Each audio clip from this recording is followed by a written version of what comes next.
You can forget about that. Not going to happen.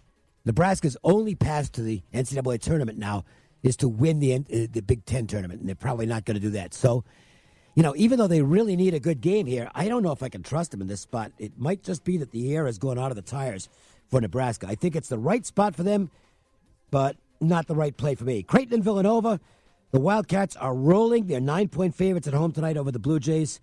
Money line is $4.75, and we're using the Caesars lines here. I'm not getting in Villanova's way right now. Jay Wright's got this team playing great basketball. They look like serious contenders once again. And Creighton's defense just doesn't show up on the road on a far too frequent basis. They got knocked around the first time they played in the second half by Villanova. I got a feeling the same thing might happen in Philadelphia tonight. Jeff Davis joining us right now. And, JD, it's a pleasure to have you with us. He is the director of trading at Caesars Entertainment. First time on the show. What's going on, Jeff? How are you? Dave, what's happening? Glad to be on.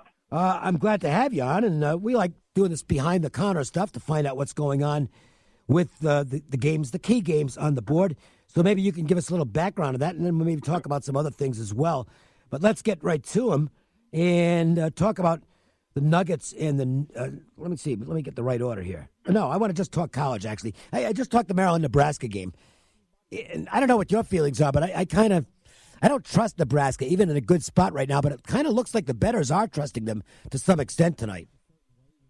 Yeah, we have an interesting mix on that game. We took a pretty good-sized bet, Nebraska -2, a little while ago, but the public is weighing in on Maryland. I think they see what you see. Can we really trust Nebraska right now, weighing a number against a young team that is playing pretty well in Maryland? Yeah, they've lost 3 of the last 4, but against some pretty good competition, and I'm not sure you can trust Nebraska tonight either. No, it's just, for me, it's a leave-it-alone game.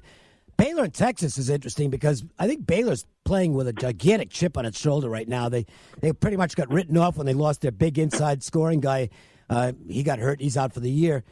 And they basically have been perfect since then. This team's on fire, and yet they're still underdogs tonight as they go on the road to Texas. What's happening with the action there? Very well evenly bet game. Public that hasn't really picked a side. It is one of the more bet-on games tonight. Yeah. But I expect a close one. Texas seems to play a lot of grinding-type games. Baylor has been on fire. They've been playing great since conference play began. I would think, just like the other game, is a pass for me. Number seems to be right. Figures to be a 1 or 2 possession game. Big East action tonight, Creighton and Villanova. The Blue Jays had a really big opportunity to enhance their position for the NCAA tournament last week against St. John's, but they did not get the job done in that game. They did follow it up with a win, but it was against somebody they're supposed to handle. This is a monster game for Creighton. The problem is they're running into Villanova at the wrong time, and they're having to do so in Philadelphia. Yeah, this is a completely one-sided public game. We're about 10-1 tickets on Villanova right now. It's on every bet that gets written at the counter. Very, very, very little public interest in Creighton tonight, and I can see why. Just like you said, Dave, Villanova really playing well. They lose to in-state rival Penn. They go to Kansas and lose a tight one, and ever since then they've been putting away these conference teams with relative ease. Yeah, I think Jay Wright's pretty good at this coaching gig, huh? Yeah, he does all right for himself. He's not bad. And you could say the same thing for the two coaches in this next game. Ben Howland has certainly turned things around at Mississippi State. You might have had him if you made him an offer a couple of years ago, UNLV, but that's another story. And meanwhile, LSU's got one of the rising stars in Will Wade. I mean, this guy's tremendous. He's done a great job at his 2 previous stops, and he's got the Bayou Bengals on track to have their best season in a long time here. Interesting setup here because LSU, I think, got a little fat and happy and, relaxed over the weekend and lost a home game to Arkansas, which they shouldn't have done. So you got to figure they're going to be a little focused tonight. Mississippi State's coming off a big revenge win against their in-state rivals from Ole Miss. So I wonder if this is a spot for the dog to be live. What do the bettors think?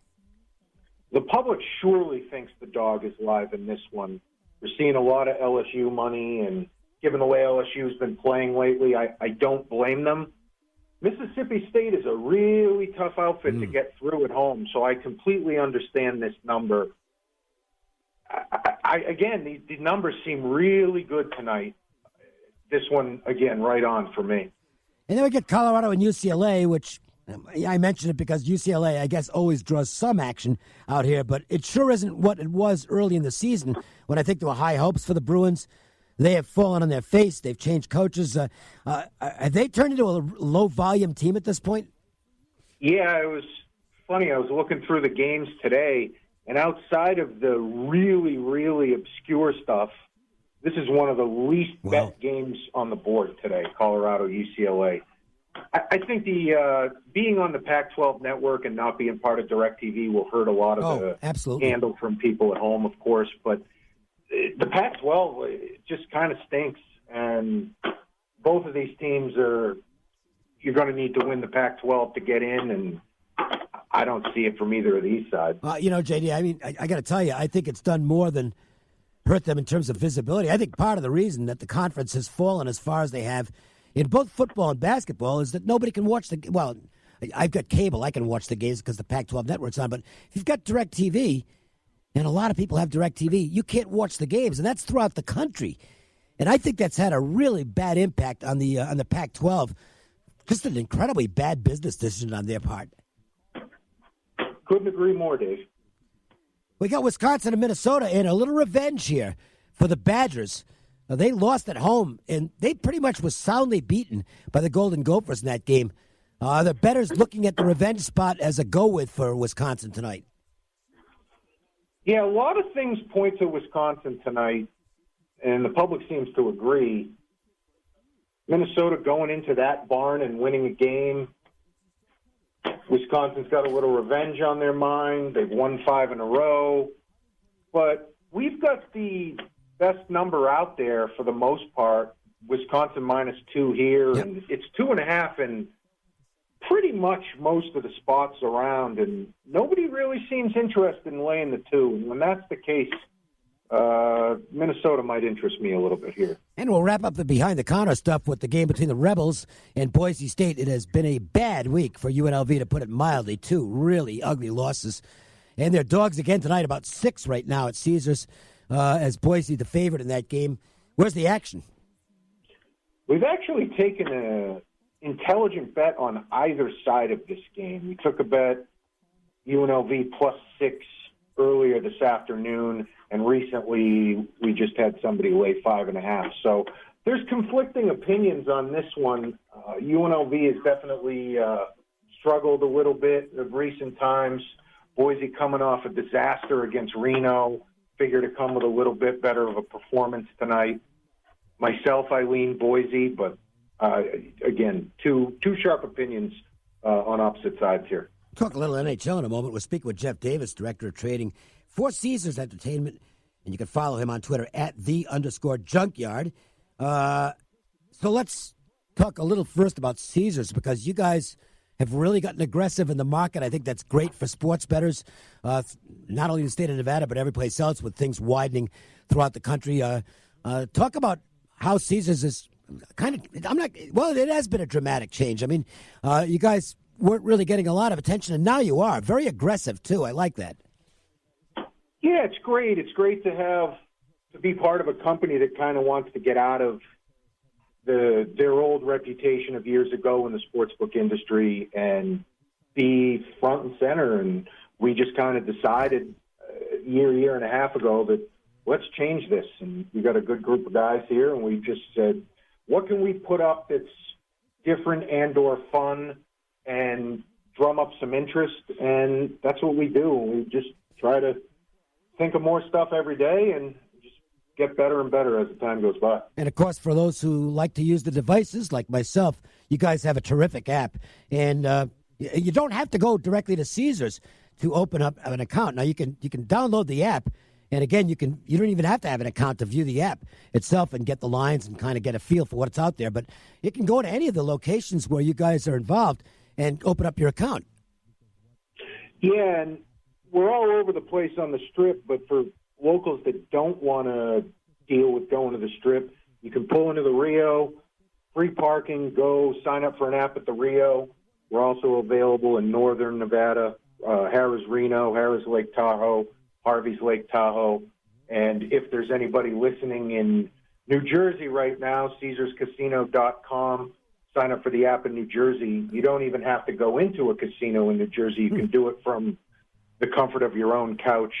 We're currently offering a $300 match play for first-time deposits right now in the state of New Jersey. That's pretty. How did New Jersey get ahead of us on that? You know, I talked to a lot of people, and we're all kind of thinking the same thing. That's not currently available in Nevada, but you know, it's something that's looked upon, and you know, we want to change here because it'd be so much better if somebody on the couch decides they want to sign up for an app and you know, don't have to go anywhere. Absolutely, that'd be fantastic. Let's talk a little NHL. You and I, for the audience, we should point out we are both New Englanders. We're both Bruins guys, but we do follow the NHL pretty closely and have become Golden Knights fans. And I said at the top of the show that in terms of regular season games, since the Golden Knights came into being, that was the biggest win they've had last night because, you know, 4 straight losses, and they're down 2-0 against the best team in the league. It looks like a loss. I thought that was a great win for the Golden Knights. Agree completely, and not to digress, but I 100% agree with you that Tampa's the best team in the league, and it's not even up for discussion, but we'll leave that for later. The Knights needed that win. Absolutely. They were kind of spinning their wheels of late, and they've battled injuries. They can't seem to get everybody healthy at once. There's always somebody filling in on this line and that line and mixing guys in, and it's tough when you can't put together the chemistry that they put together last year. It just seems a little bit, you know, just less fluid than last year. Yeah, and I guess I kind of hope I'm wrong on this, but I obviously they're a playoff caliber team, but I just don't see them right now as quite as serious a contender as they were last year, and I think you might have hit on the reason why.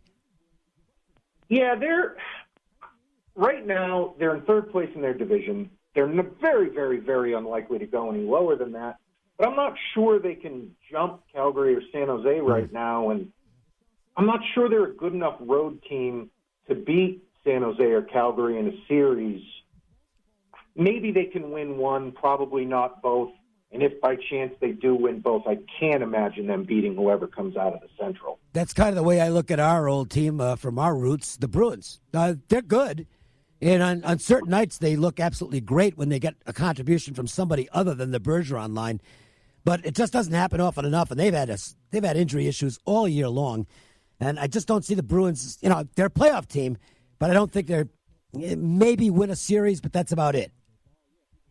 Yeah, I agree with you on this one. That top line is just about as good as any top line in hockey. But outside of DeBrusk and Krejci, where does the offense really come from? I'm not sure.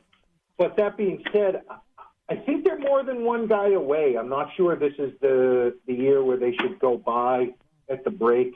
I'm not sure whoever they add can get them to win more than one playoff series. They have great goaltending. They play solid defense. They're a tough out at home. But can they beat Toronto and Tampa in a series? I'm not sure. So we've got one, maybe two potential game changers that are on the block heading to the deadline. Panarin is one. He wants out of Columbus. I think Doughty's another, even though I'm not hearing anything, unless the Kings are just flat out stupid. They have to trade Doughty for a package of prospects because they're not going anywhere right now. Are either one of those game changers, if they land on a contender, do you change the future book on that team with a pickup like that? Yeah, I definitely would. And there's one other guy that I think is a game changer and gets no publicity at all because of where he plays. It's Mark Stone. Oh, yeah. I mean, that guy's plus 11 on arguably the worst team in hockey, and maybe that's not even arguable. And he's a great player, doesn't get any publicity whatsoever, probably a $9 million a year guy next year. And I'm looking at a team like Nashville, whose power play is kind of in the gutter right now. They need another forward that can help light that power play up a little bit. And if they somehow went out and got Panarin or Stone, I'd be looking at them as the favorites to come out of the Western Conference. Glad we got you on the show today, Jeff. It was really good stuff, and I'm looking forward to doing it again. Don't forget you can follow Jeff on Twitter at @the_junkyard. He's the director of trading at Caesars Sports. And get down to your favorite Caesars property and open an account.